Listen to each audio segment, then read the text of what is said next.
Hello and welcome to this Saturday, June 1st, start of June. So welcome to this Saturday, June 1st, 2024 edition of the weekly market recap. I'm Tom Bowley, Chief Market Strategist at Earnings Beats, and I'll be here to go over a lot of what transpired in this prior week, the last week of May. As we closed out what typically is a bullish month, we did see some nice action in the market. And now we look to June and wonder, okay, what's up next for the market?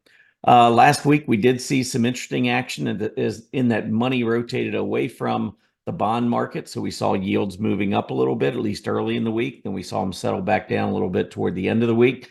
But I do think we've started that more of a short-term, maybe intermediate-term uptrend in the 10-year Treasury yield until it proves to us otherwise. As far as economic reports go, we had a few out this past week. Of course, GDP, the second estimate, came out on Thursday. It was down from the first estimate. First estimate came in at 1.6. The consensus estimate was for this to drop a little bit to 1.5. It actually dropped to 1.3. So we had some, I guess, good news there. We're still positive, but growth is slower than expected, which is better for inflation. We also had the annual PCE rate come out as part of that GDP report. And I believe, let me see if I can make sure I get the numbers right here. The number that came out was 2% on the PCE annual rate. The expectation was 2.2, so came in below expectations, and then also came in well below the first quarter PCE annual rate, which was 2.5. That was the first estimate of Q1, was 2.5. So not only did the consensus estimate drop, but then we actually came in with a lower reading than what the estimate, where we were expected to come in. So I think overall the numbers there were pretty good on Thursday in terms of, if we look at inflation, slower growth, but also lower annual rate of PCE, core PCE. So pretty good news, at least as far as the Fed goes, I would think. Initial jobless claims jumped a little bit more than expected. Earlier in the week, we had consumer confidence come in much better than expected. So we had some, mixture. A lot of housing reports came in below expectations. Pending home sales, I think, came out on Thursday. Those numbers were horrible. We were actually expecting to see a slight increase in the pending home sales number, and instead saw a drop of 7.7%. So really, we had a lot of different economic news things that you would think maybe would be helping in terms of inflation, yet we still saw money rotating away from bonds and not exactly flowing into stocks. It was a down week on the stock market as well. So I'm going to go through and I'll go through a lot of those charts with you on the major indices. We'll talk a little bit about some of the under the surface signals, which I think are really important. It's not just whether the market goes up or down. Sometimes it's what's going on under that level, what's leading, what's not leading, how the money rotates, all of that. We're going to give you a pretty good snapshot, I think, of what to expect there. Let's go ahead and start with the Dow Jones. So I'm going to start with the daily chart. You can see for about 6-7 trading days, we'll zero in here. Maybe you can see that a little bit better. But about 6 or 7 trading days in a row going down, had a nice rally back on Friday, which was a good thing. Kind of, I think, maybe set the stage for a little bit further rally as we move into June. We'll certainly be looking at that. But finally, a much different candlestick on Friday than what we had seen. So while the overall market was going down, mostly due to technology, the Dow Jones Industrial Average actually was up early and continued to strengthen throughout the day, especially in the afternoon. So really good day for the Dow to kind of right some of the wrongs that had been seen for the past week or so. If we stretch this out to a weekly chart, the Dow Jones actually made a nice kick save off the 20-week EMA. So when you're in a long-term secular bull market advance, these are really bullish developments. Until the market proves otherwise, I think we've got great support now on the Dow Jones, at least on a weekly closing basis, probably right around that 38,000 level, maybe just below. Nice hammer there on that 20-week moving average, which many times will signal a move back to the upside. So watch for a breakout coming above 40,000. I think we're going to see it. Moving on to the S&P 500, the daily chart, beautiful rally off of the lows on Friday. Hammer printed at the 20-day moving average. Volume picked up, and look at the AD line setting a new high. We had talked about maybe, the AD line not really participating as much as we would like to have seen. Well, yesterday, even though we're not moving to a high on the index, we did move to a high on the AD line, which I think also tells us that we're likely to see more upside action in the S&P 500 as we move forward. Weekly chart on the S&P 500. You can see the April low came down, beautiful test of the rising 20-week moving average. We've moved up to new highs. And I know you're probably saying, well, yeah, but look at that negative divergence. We got higher prices, lower PPO. Something's got to give. Well, I mean, all we've got to do is take a look back to the move that we made off of the March 2020 low, made that huge run up all the way through August. And then remember, September, October, not so great. And when we first broke out of that range, we had a negative divergence in play. We've got to let this play out to see whether or not that negative divergence remains or if it's eliminated. So as we went back up here late in 2020 and into early 2021, you can see that negative divergence ultimately was eliminated. So that may or may not happen this time. My guess is that will probably go up. I don't know that it's going to be eliminated. I think we'll probably just meander a little bit higher in June and into July. Then I think we could be in some trouble, possibly in late July or maybe August, September, that time frame. That's when I would be looking for it. Moving on to the NASDAQ 100, the daily chart. Look at that long tail to the downside and the huge reversal. So you don't get to see those very often. Excuse me. This is kind of like a long-legged doji almost. I mean, it's a hammer. I don't know, you can call it a hammer or doji or whatever. You can see that long leg or the tail there going all the way down, way below the 20-day moving average, way below price support.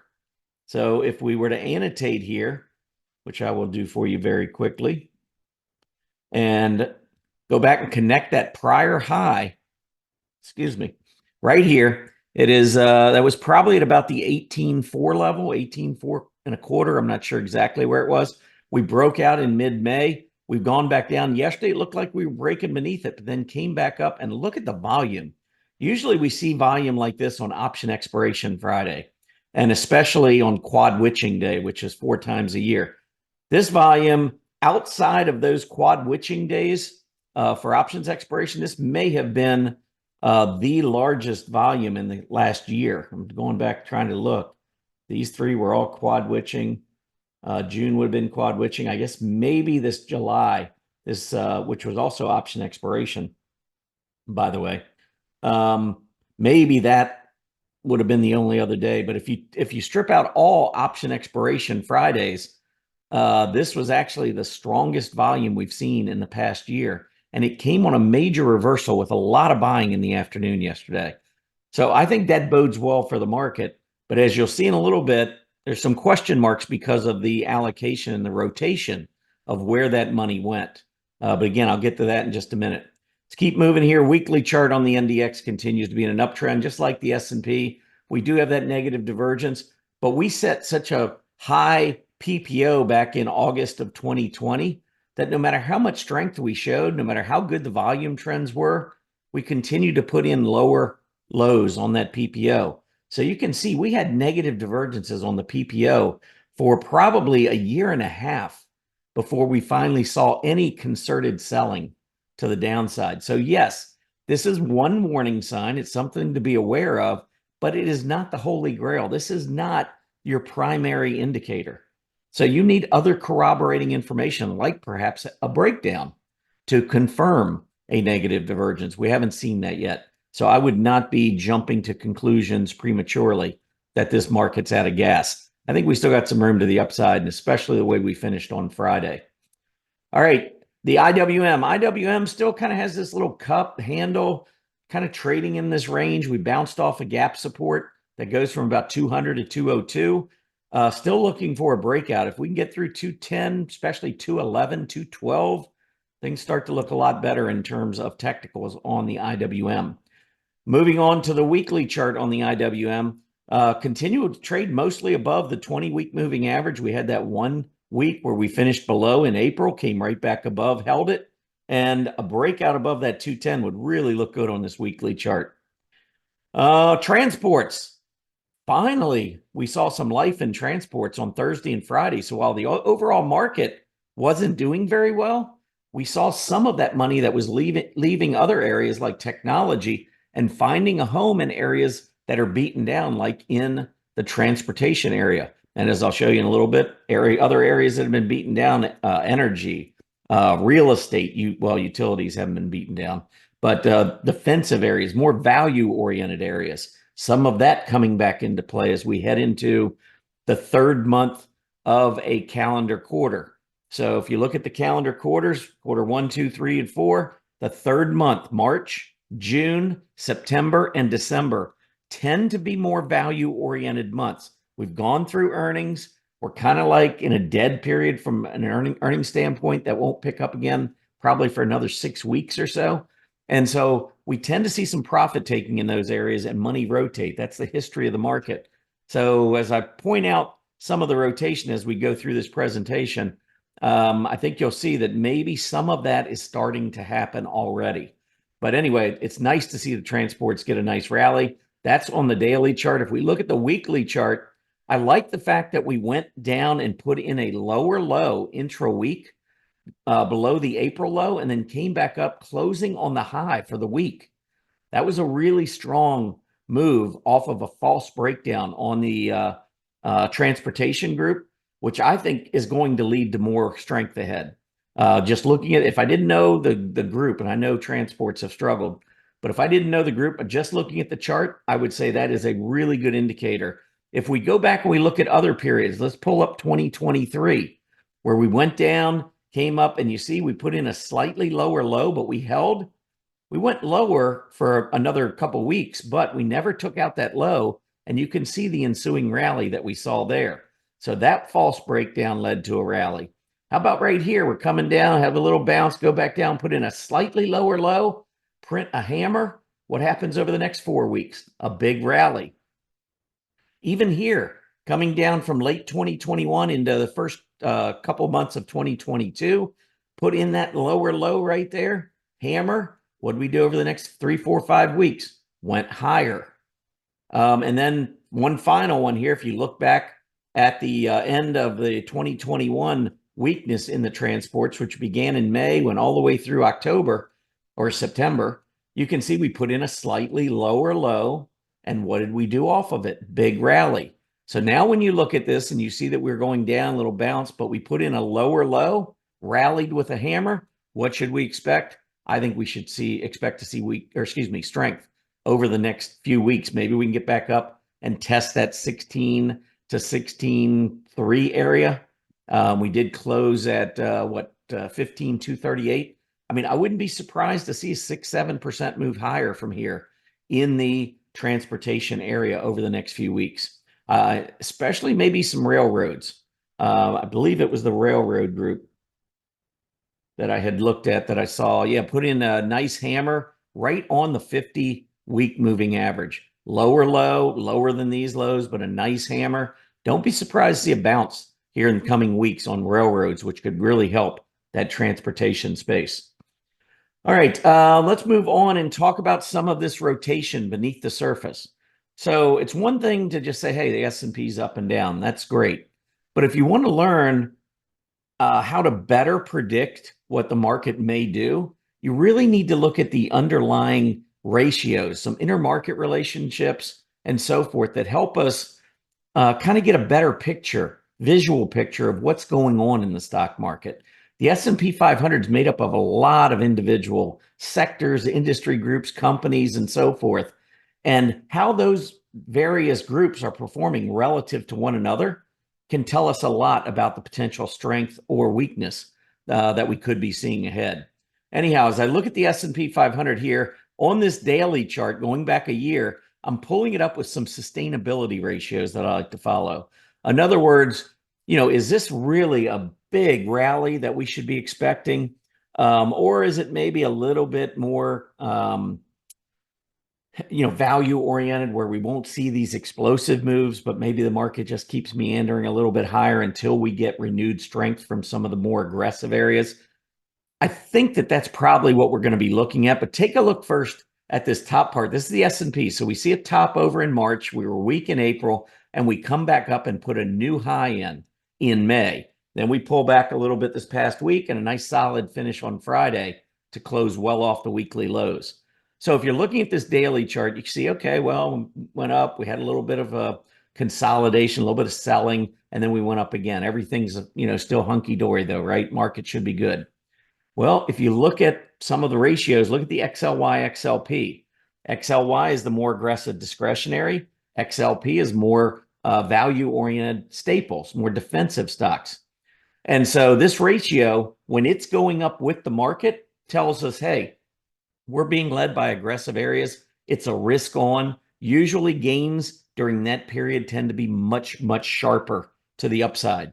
So let's just take a look. When the market was doing its best, coming off the October low into the highs in December, look what was leading. XLY over the XLP. We had QQQ rising against the S&P. We had IWF, the large cap growth, rising at least for a period of time. And then they rose again. You can see back in January into early February. So some of the risk on areas were still helping us. As we got further into this advance, March, early April, before the pullback, you can see some of these ratios had topped and were starting to roll over again, telling us that money is moving into more defensive or value-oriented areas. And it doesn't necessarily mean we're going to have a bear market. It can be a big signal, and it was at the end of 2021, but we had a lot of other signals that piled on. I don't see those same signals. So what I'm thinking is that we're just going to see a little bit broader advance, and maybe some of those aggressive areas not leading the way that they led for, the period from October, even all the way up into early part of February.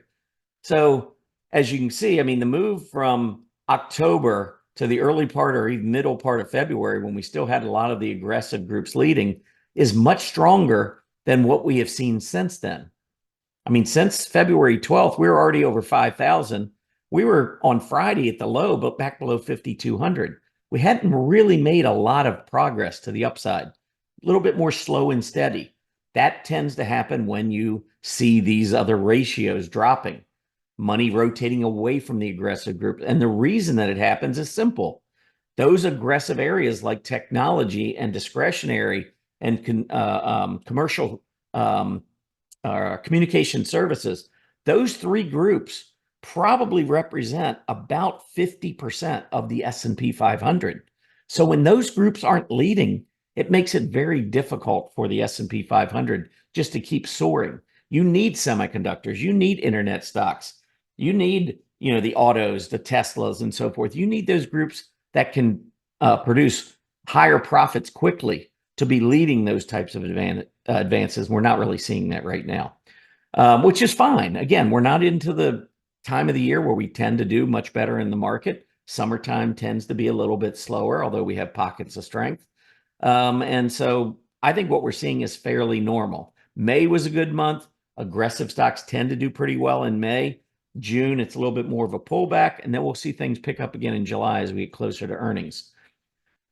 All right, so that's the sustainability ratios, but I want to show you an intraday chart. This is only going to go back 5 days, showing us 10-minute bars. And I want you to look at these same charts I just showed you, but only on an intraday basis. So the S&P on Friday was down quite a bit early in the day, first half of the session.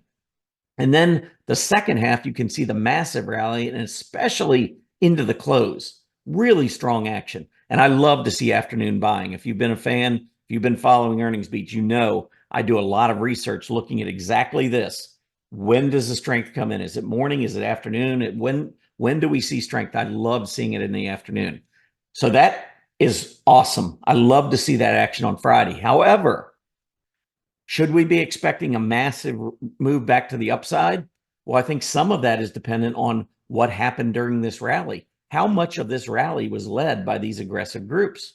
Well, here's XLY, XLP. Down in the morning, had a little rally, then back down, and literally down near the low of the day. by the end of the day. So this was not about discretionary crushing staples yesterday afternoon. If we go back and we look at the QQQ versus the spider, QQQ, more technology oriented. Those three areas, sectors I talked about that represent about 50% of the S&P 500, those three aggressive groups, technology, discretionary stocks, and communication services, represent close to 80% of the NASDAQ. So when they're leading, the NASDAQ does better than the S&P 500. When they're not, it's a little bit of a struggle. So in the morning, you can see the QQQ relative to the spider was dropping rapidly, growth not doing well. On the rebound, we saw a little bit of relative strength in the QQQ versus the spider, but not much, not what we saw on the way down. And so we finished way down on a relative basis on Friday, even though the S&P 500 came up and finished at a high. And then finally, at the bottom, we see large cap growth versus large cap value. Again, morning, money pouring away from the large cap growth names, more into value. On the rebound in the afternoon, they were just kind of even. So again, the money wasn't coming back. This type of behavior just simply tells me that we're probably going to be looking at a market that seems to be rotating more towards value. I think the market's going to do okay, not great, but I don't think it's going to go down horribly while this rotation takes place. And it may have just been, we've seen it for a while now, but really we saw a lot of it on Friday. And that rebound showed us that the money did not rotate right back in. The next S&P 500 chart, this is again daily, S&P 500 chart on the top, and then growth versus value. Let me just make this a little bit bigger chart, widen so you can see it a little bit better. But here you can see S&P going up, a little bit of hesitation as we put in a new high. Here we've got large cap growth breaking to new highs. So it is still about the large cap companies. But look at the mid cap growth versus value going straight down. Small cap growth versus value going down. Problem. I mean, that's a problem. When we look at the intraday, look at what happened on Friday when the S&P went down and rallied back. Let's take a look at this. Large cap growth versus value went down, really didn't come back much. Mid cap growth versus value down, didn't come back much. Small cap growth versus value down, didn't come back much. And these have been going down, especially over the last couple of days as the market was moving down, then rallying back up. We really didn't see that money rotate back in to the more aggressive growth. And so again, that could be a little bit of a problem here in the near term if you're looking for some kind of a major advance in the market. Unless we see that those growth areas return in a big way next week, I just don't see, and that's going to be one of the things I focus on closely next week. Are we getting any kind of a rebound in those growth names on a relative basis? You really want to see that. You want to see growth leading if you're looking for a much more significant advance. I'm going to pull up a couple of individual industry groups that I think obviously are really important just to give you some perspective on why it wouldn't be a bad thing to see these groups pull back for a little bit or just consolidated. Here's the semiconductor group. We set a high at the beginning of March. We went up, almost tested it later in March. Did test it. You can kind of see went all the way back over here, maybe put in a little handle in middle part of May, and then we broke out with NVIDIA's earnings and so forth. Semiconductors, another big push.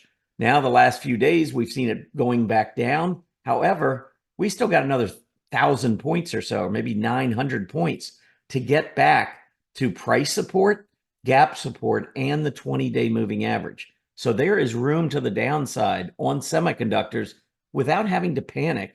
It would just be a normal profit-taking period of time. But that's very possible. And if that happens, technology is going to struggle if semiconductors are going down. The key is the market staying up? Because if the market's staying up, then we're getting rotation. Money comes out of semiconductors, out of technology, and goes into other areas of the market, which keeps the market afloat, as opposed to the market losing, money rotating out of everything and perhaps going into a correction or even worse yet, maybe a cyclical bear market. We're not seeing signs of that. Next chart, software. Software was horrible, but keep it in perspective. On Thursday and Friday, after Salesforce.com reported their earnings back on Wednesday after the close, the whole software group really sold off. We were at 6,700 on Wednesday at the close. Friday intraday, we were at 62 and change. I mean, we're talking about a 7% drop in about a day and a half in a very influential area of the market. However, we held support. You see the breakout back in January of 2024, taking out prior highs. We went back, tested that toward the end of April, and we just tested it again. So we are in sideways consolidation off of an uptrend. Software still looks good. It just took a tumble back towards support. Now, if it loses 6,200 on a closing basis, then maybe we have a little bit more weakness to go through on software. But for right now, I did like that big reversal. It's almost like a, again, long-legged doji, if you will. But bouncing just above key support is a good thing. And then the last one I want to show you was internet. So these are three key aggressive industry groups that I like to follow that tend to really drive the stock market higher. Software put in a low here at about 4,200 back in the second week of May, went up to a new high, came back down, and now we tested that area, the 50-day moving average and that price support area around 4,200 and bounced right off of it. So again, we've got wiggle room on all three of these major areas of the market that could lead to some of the aggressive groups not performing great, but it's the rest of the groups I think are important that we want to make sure continue to do well. Looking at the sectors last week, this is a weekly look at the sector summary. Energy, real estate, utilities, not exactly the best groups in the world to carry a market for an extended period of time, but look at, we had a rough week in technology. Industrials are down, healthcare is down, but 8 of the 11 groups were up, even though the market was down for the week. So we are seeing that money rotate in some other areas that are really helping the market. One other thing I like to do with sectors is I like to pull up my relative strength. I have all the industry groups on this relative strength chart list, and every week I can just simply show in summary form the percentage change over the last week and sort it in order. So if you go down here, first thing that I notice as you go down and you look at this list is where's technology? Where's technology? I've got the sectors as part of the name of every industry group. And if you look here, we're looking for XLK, XLK, XLK. I'm just scrolling. I'm not seeing any XLK. Where's XL? There's XLK.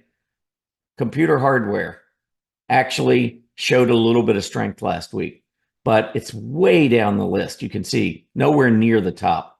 And if we go back to the sector summary and we pull up technology, there's the best one for last week. Computer hardware gained 0.8%. Semiconductors were flat, up just a little bit. They were coming down, though, toward the second half of the week. But look at what really took technology down. There's the software move that I was talking about. So big move down in software, but we held support. Last thing, I'm going to give you 5 companies that did not do well in terms of their reports last week. First, I'm going to start off with the one that actually looked pretty decent going into the report. It was trading at a 52-week high relative to its computer hardware peers. AD line was very strong. Stock gapped down a lot, but look at it bounce off of its low on massive volume, and it actually raised its AD line. So yeah, it was weak at the open, but there were buyers waiting to come in. I actually think this one maybe it settles around 130 for a little bit, but I would not be surprised to see this stock Dell move all the way back up and test that 180 level. So I thought Dell was kind of a mixture. We saw market reaction that was bad, but the overall chart at this point still looks pretty good to me. Now, that's a little different than these others I'm going to give you. How about PATH? PATH, big gap down. Look at the AD line, which was going down for months. Look at the relative strength versus its peers, which was going down for months. No one should have been shocked by a market reaction like that or any kind of a bad report because Wall Street was giving us clues. All we had to do is look at the charts. Not in favor. A lot of distribution. Stock goes down. How about KSS, Coles. Here we've had the AD line move back up.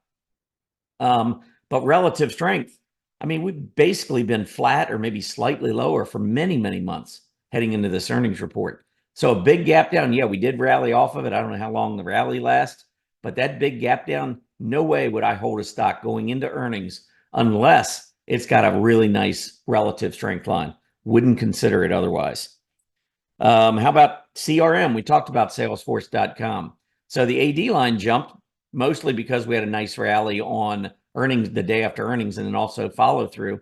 I told members in our trading room last week that if we could get back through 225 on an intraday basis, that's when I thought we'd see the buyer step in. We got that the next day. And look, from 225, this thing ran up to 234 and change. Nice little 3 to 4% move in one day after going back through that level. Anyhow, look at the relative strength. March, April, and May, 3 months in a row, this stock had been going down. Its software group had been going down. They came up short on revenues, and the market obviously trounced CRM. How about MongoDB? This is another software stock.